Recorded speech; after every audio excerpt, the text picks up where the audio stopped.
हम लोग बात करेंगे नियंत्रण और समन्वय के ऊपर, जो कि बायोलॉजी का चैप्टर है और चैप्टर नंबर 5 है। ठीक ना। तो यहाँ पर देख सकते हैं क्या है, नियंत्रण एवं समन्वय। नियंत्रण का मतलब मेरे भाई क्या होता है, कंट्रोल, और तालमेल। समन्वय का मतलब होता है तालमेल। तो शरीर जो बना होता है ना, शरीर बहुत सारा मतलब अलग अलग शरीर है भाई। कुछ शरीर ऐसा है कि जो कि बहुत सारे कोशिकाओं से बना है, और कुछ शरीर ऐसा है जो एक कोशिका से बना होता है। कुल मिला के कहे तो शरीर एक जटिल चीज होता है, और इसको चलाने के लिए सारे अंग को एक साथ काम करना होता है। जब एक साथ सब अंग काम करेंगे, उसके लिए चाहिए कि कोई ना कोई ऊपर से कंट्रोल करता हो, तभी सब एक साथ काम करेंगे। जैसे समझिए व्यक्ति को लेकर के, मनुष्य को लेकर के ही समझिए कि हम लोग को ना खाना जब खाते हैं तो पाचन तंत्र काम करता है। पाचन तंत्र आप पीछे पढ़े होंगे। फिर काम करता है श्वसन तंत्र। श्वसन तंत्र फिर काम करता है आपका क्या जी, उत्सर्जन तंत्र। उत्सर्जन तंत्र काम करता है आपका परिवहन तंत्र काम करता है। परिवहन तंत्र काम करता है। और इस बात में नहीं है कि भैया एक होता है जनन तंत्र भी होता है, जनन के लिए भी होता है जनन तंत्र। तो ये सब काम करता है, और ये सब काम करे तो इसके लिए जो है हम लोगों को, अगर हम लोग अपने पे समझे तो इसके लिए जो है हम लोगों का दिमाग सारा चीज को कंट्रोल करता है कि कब क्या करना है। और इतना सारा अंग है शरीर में, अगर ये सब एक टाइम पर एक साथ काम नहीं करेगा तो बहुत दिक्कत हो जाएगा। और एक साथ काम करता है तो ये दिमाग के डर से ही काम करता है, समझे। तो ये हो गया इंसान के बारे में। तो लेकिन हम लोगों को इंसान का, यहाँ पर इंसान क्या, जंतु को भी पढ़ेंगे। हम लोग इंसान है और जंतु में आते हैं। मनुष्य से अगर बात करें तो मनुष्य किस में आता है, जंतु में आता है। तो यहाँ पर लिखिएगा कि जीव दो तरह के होते हैं। जीव को दो भागों में बांटा गया है। एक भाग क्या बांटा गया है, जीव को दो भागों में बांटा गया है। अगर हम जीव को देखें तो दो भाग में बांटते हैं। एक भाग हमारा हुआ है पादप, जिसमें पेड़ पौधे आते हैं, और एक भाग आया है जंतु। ठीक है, जंतु। तो हम दोनों को पढ़ेंगे, पादप को भी पढ़ेंगे, जंतु को भी पढ़ेंगे। लेकिन पहले हम लोग क्या पढ़ लेंगे, पादप को पढ़ लेंगे। तो चलिए पादप को देखते हैं।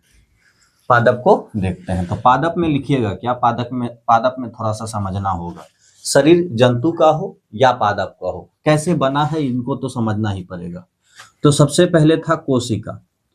कोशिका पहले था। कोशिका मिला तो बना उत्तक। क्या बना, उत्तक बना। और जब उत्तक आया तो उत्तक से बना अंग। और बहुत सारा अंग जब आ गया तब बना अंग तंत्र। और जब अंग तंत्र बना और सब एक साथ काम करने लगा, तब हमारा बना है शरीर। क्या बना है, शरीर। लेकिन पौधा को और जंतु में देखें तो जंतु और पौधा में दोनों में खास अंतर एक है। कहिएगा भैया क्या अंतर है।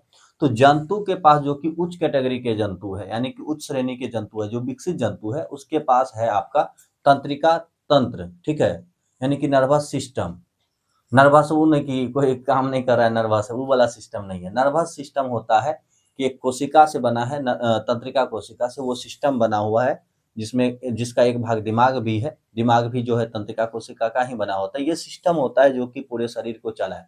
लेकिन पादप में, जो पेड़ पौधे में है, तंत्रिका तंत्र नहीं पाए जाते हैं, सिर्फ रासायनिक पदार्थ पाया जाता है। और रासायनिक पदार्थ के नाम पर क्या पाया जाता है, हार्मोन पाया जाता है। देखिएगा, हम लोग में हार्मोन और तंत्रिका तंत्र दोनों होता है, लेकिन पौधप में सिर्फ एक चीज होता है। वो क्या होता है भैया, वो होता है आपका तंत्र, ये हार्मोन, यानी कि रासायनिक पदार्थ। ठीक है।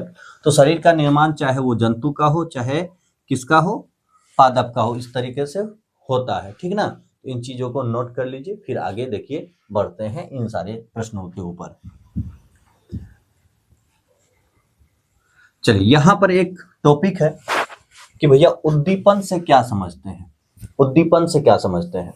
तो उद्दीपन वो होता है जो फील, मतलब पादप के बारे में अगर सोचे कि पादप की तरफ से उद्दीपन क्या है, तो तत्काल उसे क्या जो है महसूस हुआ, वो है उद्दीपन। जैसे आप छुई मुई के पौधा को एक बार सोचिए कि छुई मुई का के पौधा के बारे में आप क्या जानते हैं। तो छुई मुई के पौधा को आप अगर टच मारेंगे तो उसका जो पत्ता है वो मुरझा जाता है। तो वो उद्दीपन आपके तरफ से क्या हुआ और उसके तरफ से क्या आया। तो उद्दीपन समझ में आया कि क्या अनुभव उसको हुआ। और उद्दीपन के बदले में एक आता है अनुक्रिया। अनुक्रिया को बोलते हैं रिस्पॉन्स, कि रिस्पॉन्स क्या आया।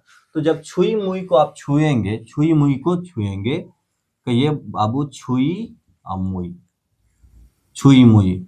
मान लीजिए ये पत्ता है छुई मुई का, बना नहीं पाएंगे, लत्ती टाइप का होता है, ये पत्ता है, इसको छुएंगे तो वो मुरझा जाता है। क्यों मुरझा जाता है, इस कभी सोचे हैं? सोचना चाहिए। तो छुई मुई को छूने के बाद क्या होता है, ये आप जैसे उसको टच करते हैं वो तो वो भागता है जल के मात्रा की तरफ, जल को खींच लेता है, और जल को जब खींचता है तो उसका जो है पत्ता मुरझा जाता है। जैसे आप टच मारे तो वो जल खींच लेता है, ठीक ना। तो सब हर चीज आपका, आप क्वेश्चन किए और कोई कैसा जवाब दिया, यही तो रिस्पॉन्स है। तुरंत क्या बोला वही तो रिस्पॉन्स है। कई लोग तो जवाब दे भी नहीं पाता है, तो ये ऐसे जवाब देता है, इसको छुइएगा तो ये ऐसे जवाब देता है लजा के। इसलिए छुई मुई का दूसरा नाम लजोनी भी है, इसका नाम लजोनी भी है। दूसरा नाम क्या है बब्बू, लजोनी भी है। तो ठीक है, ये सब याद रखिएगा, क्यों छुई मुई जो है मुरझा जाती है, ठीक ना। चलिए अब आते हैं जो क्वेश्चन आपके बिहार बोर्ड में काफी बार पूछे जाते हैं, इनको आसानी से समझते हैं। अब देखिए हम समझेंगे क्या जी, अनुवर्तन। अनुवर्तन का क्या मतलब है, देखिए ये क्या है, कहेंगे कहिएगा ये भैया आपका जो है आम का छोटा सा पौधा है, ठीक है ना। ये पौधा क्यों लिए, समझाने के लिए, आइए समझते हैं। अनुवर्तन एक शब्द आ रहा है यहाँ पर, उनको पहले समझ लीजिए, तब फिर आगे बहुत आसानी से समझ जाइएगा। देखिए अनुवर्तन का मतलब होता है अनुसरण करना, अनुसरण करना, अनुसरण करना। और अनुसरण करना का मतलब होता है भैया, नहीं समझे तो पालन करना। मतलब कौन व्यक्ति किधर जा रहा है, जैसे मान लीजिए आप किसी नेता के पीछे पीछे भाग रहे हैं, तो आप किसका अनुसरण कर रहे हैं, नेता का पीछे अनुसरण। आप मान लीजिए हमारी बात को फॉलो करिएगा तो हमारा अनुसरण करिएगा। तो ये पादप भी किसी किसी चीज का अनुसरण करता है क्या, हाँ करता है, और वो उसी को कहते हैं अनुवर्तन। जैसे कभी प्रकाश की तरफ भागेगा, प्रकाश से लगो हो जाएगा इसको, तो प्रकाश की तरफ भागेगा, तब कहेंगे इसमें जो है कौन चीज हुआ है, प्रकाशानुवर्तन या प्रकाश अनुवर्तन। कभी कभी क्या होगा, जल की तरफ भागेगा, जड़ जो है इसका देख रहे हैं आप लोग, एक बार जड़ देखिए, ये जो जड़ है ना, जड़ किधर भागेगा, जिधर पानी रहेगा ना उधर भाग जाएगा, तब क्या होगा, जलानुवर्तन। कभी कभी क्या होगा, गुरुत्वानुवर्तन। तो ये जो जड़ है, ये जड़ तो पानी की तरफ भागेगा ही भागेगा, लेकिन जब जमीन पे लगता है तो बताइए किधर जाएगा, नीचे आएगा गुरुत्वाकर्षण की तरफ। तो यहाँ पर जल में जो ये जो क्या जड़ में जो अनुवर्तन हुआ है, ये किधर हुआ है, तो कहिएगा गुरुत्वाकर्षण की तरफ, तो उधर उसको क्या बोलेंगे, गुरुत्वानुवर्तन। कभी कभी आपको रासायनिक अनुवर्तन देखने को मिलेगा, कहेंगे भैया ये बता रहे हो, कुछ समझाओ लिखाओ। चलो लिखो,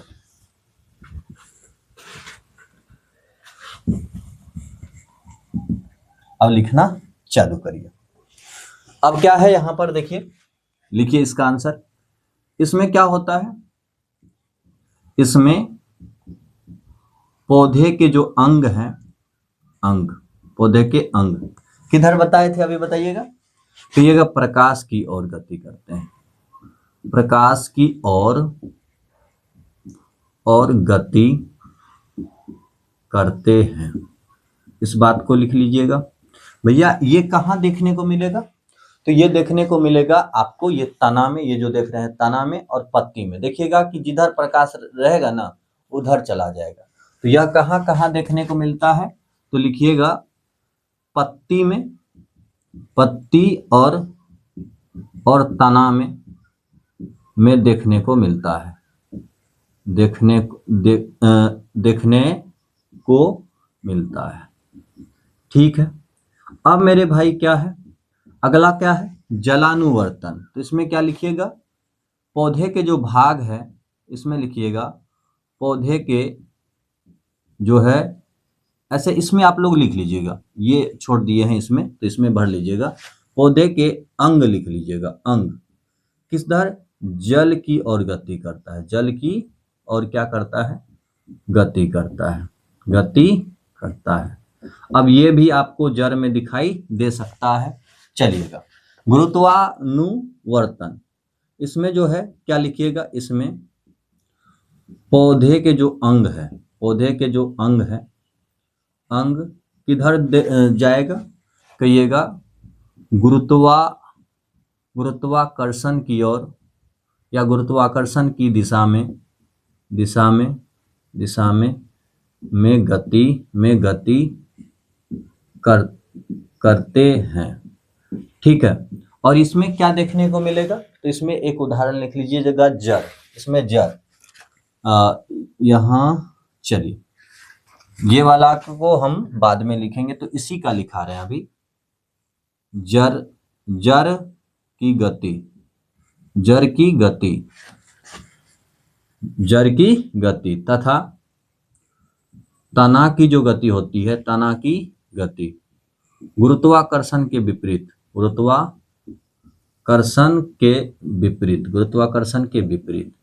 अब देखिएगा विपरीत, जड़ देखिए किधर जा रहा है, जड़ जा रहा है नीचे और तना जा रहा है ऊपर। हमेशा देखिएगा जब ऐसे भी लगा हुआ है कोई पौधा, तो जड़ ऐसे हो जाएगा और तना ऐसे हो जाएगा। ठीक है, तो ये हो जाता है। अब एक बचा है रासायनिक अनुवर्तन। रासायनिक अनुवर्तन, तो देखिए पहले इनको नोट करिए, फिर इनको समझाते हैं। चलिए अब समझते हैं रासायनिक अनुवर्तन क्या होता है। तो रासायनिक अनुवर्तन का मतलब ये होता है भैया कि रासायनिक जो पदार्थ है उसके तरफ, उसके कारण से इसमें अनुवर्तन मिलेगा या अनुसरण करेगा। तो क्या है इसका जो आंसर, क्या है भाई, ये आंसर क्या होगा, आंसर लिखिएगा, ये क्वेश्चन रहा, आंसर यहां से लिखिएगा, लिखिएगा रासायनिक उद्दीपनों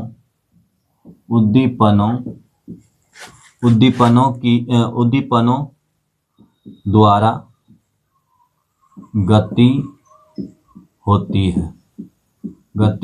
है। मतलब उद्दीपन जिधर से आया, जिधर से लगेगा कि भाई ये कुछ कह रहा है, तो उसका रिएक्शन आ जाएगा। जैसा बहुत बड़ा मस्त एग्जाम्पल है ये वाला। देखिए एक पौधा है, पौधा नहीं, पुष्प है, फूल है। फूल में देखिएगा एगो नर वाला भाग होता है और एक मादा वाला भाग होता है। ऐसे समझिए, एगो लड़का वाला भाग होता है, एक लड़की वाला भाग होता है। लड़की वाला भाग मैंने इसको बोलते हैं वर्तिकाग्र, आप लोग जानते होंगे। अब क्या होता है, जब यहाँ पर परागकण आ जाता है, तब यहाँ पर बैठा अंडाशय से कहता है, केमिकल भेजता है, अरे साला रे बरतिया आ गया है घरे, या तुम उधरे का है रे, आ जाओ घरे आ जाओ। तो यहाँ से अंडाशय से जो है ना केमिकल भेजता है, यहाँ पर, कहाँ पर, ये जो आ गया है परागकण, परागकण आ गया है, तो ये केमिकल भेजता है।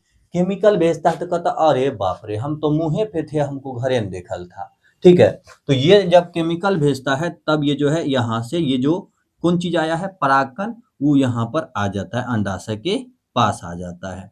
तो समझ में आ गया कि केमिकल का अनुसरण जो कर लिया, अनुसरण मतलब केमिकल के पीछे पीछे ये आ जाएगा। तो हमने क्या लिखा है, इसमें क्या होता है कि परागकण, परागकण से जो निकला है पराग नलिका की बीजांड, वो उसकी जो गति है वो कैसी गति है, रासायनिक जो है अनुवर्तन है।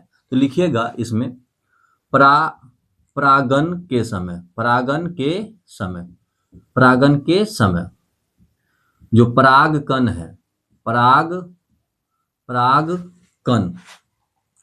परागकण से निकलने वाली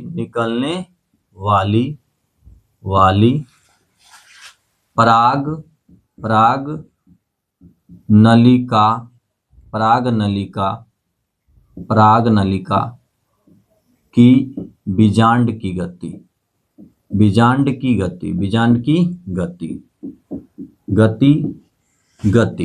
किस चीज को दिखाता है, बताइएगा किस चीज को दिखाता है, वो रासायनिक अनुवर्तन को दिखाता है। अगर ये हार्ड हो गया तो इससे भी आसान है मेरे पास। आप लोग देखे होंगे गोबर, और गोबर के आसपास देखे होंगे पेड़ पौधा, देखे होंगे पेड़ पौधा देखे होंगे, मान लीजिए कोई घास पतार है, तो देखिएगा वो उसका जो जड़ है ना, या वो किधर बढ़ता है, वो गोबर के तरफ ज्यादा आकर्षित हो जाता है, उधर ज्यादा बढ़ जाता है, क्योंकि उसको केमिकल मिलता है, वो अपना पूरा पसारना चाहता है, तो वो किधर चला गया, गोबर की तरफ चला गया, और गोबर में क्या है, केमिकल, केमिकल की तरफ चला गया। तो जब रसायन के कारण इसमें अनुवर्तन होगा, यानी कि रासायनिक पदार्थ आएगा और उसका अनुसरण करेगा, या तो उसके तरफ जाएगा या उससे डर के भागेगा, दो ही काम कर सकता है, लेकिन फॉलो तो करेगा।